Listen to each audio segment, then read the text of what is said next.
Des représentants de l'Agence des Nations Unies pour les réfugiés, de l'Organisation mondiale de la santé et du service d'action anti-mine des Nations Unies ont alerté sur la détérioration dramatique de la situation au Soudan depuis la prise d'El-Fasher par les paramilitaires.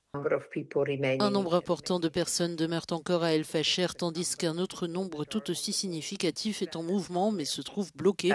incapable de poursuivre sa route en raison du danger, du risque d'être renvoyé à El-Fasher ou encore parce que le groupe comprend des personnes très vulnérables telles que des personnes en situation de handicap.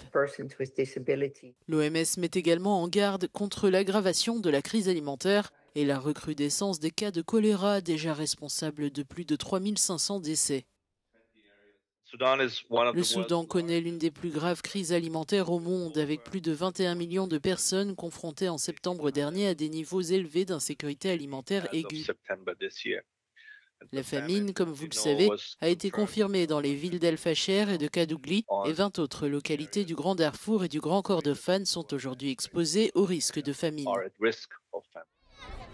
Par ailleurs, Siddiq Rachid, du service d'action anti-mine des Nations Unies, a rapporté une augmentation des victimes de mines et de munitions non explosées dans les zones urbaines où se concentrent les violences, rendant la situation particulièrement périlleuse pour les habitants.